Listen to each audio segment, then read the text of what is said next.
Hi there, this is Parvez. Again, warmly welcome to all of you on my channel, Global Studies Aspirants. Fine. And today we're going to talk about Poona Pact 1932. And it was the time when Britishers ruling over India. Fine. And here we will discuss about further here Mahatma Gandhi called upon national unity. Fine. So let's move on the topic. But before proceed on the topic, I will humbly request to all of you that please subscribe the channel and press the bell icon so you'll be getting all the essential notifications instantly on your phone.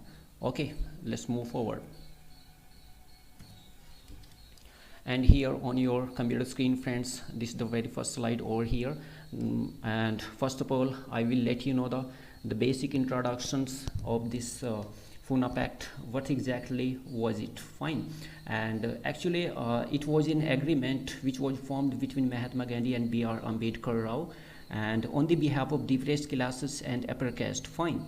And the main agenda or main subject of this agreement you can call the reservation of electoral seats for depressed classes in India, and it was formed in legislature of British India in 1932.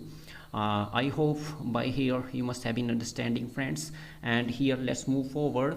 Here actually at that point of time, what the Britishers were gonna do here, they wanted to break up the Indians. They wanted to divide up Indians in the name of caste, creed and classes. Fine. Because by doing so the national integrity and unity would have become weakened, and it was a very great easy task for them ruling over India. Fine. And but ultimately when this man you can call here the Mahatma Gandhi, the ultimate leader, Indian leaders, a symbol of great love, unity and non-violent. Fine. So here when at that point of time this leader was inside the jail, and when he came to know that he observed the true intention and the true policies of the Britishers behind introducing this law, this electoral system, and then at once the Gandhi started agitation protest inside the jail. They had a fast, the hunger strike unto death. Fine.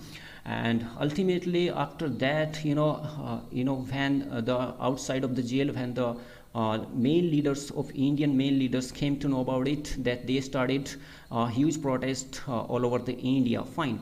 And in a very great scale these protests were going on. Fine. And ultimately you can here when you can watch, you can look at here in this picture is the Gandhi here inside the jail. And here friends, then ultimately the Britishers came to know about the reality, this protest. Then they started to roll back this draconian electoral system you can call, because they saw that huge protests were taking safe throughout the India, and the situations, the conditions tremendously was out of control. Fine. And it was taking shape a great revolutions throughout the India. Fine. So that's why they decided to roll back this draconian law, the separate system, electoral system. And finally here the ultimate Gandhi and his team won the match. And I will show here, this is the man, it was a great leader at that point of time. Name was Dr. B.R. Ambedkar. He was a great, eminent and popular figure at that point of time. Basically you can call him that a leader which was leading from on behalf of depressed classes or scheduled caste in India. Fine. And he was a great, eminent, and he contributed a lot in making Indian constitution. Fine. He's also called the main figure behind the constitution, the Indian constitution. Fine. So I hope you must have really enjoyed this little lecture today, and I sincerely appeal to all of you guys that please subscribe the channel, press the bell icon so you'll be getting all the essential notifications instantly on your phone. And thanks for tuning, thanks for watching this video. This is the time to say goodbye. I'll see you next time. Till then, bye. Thank you so much.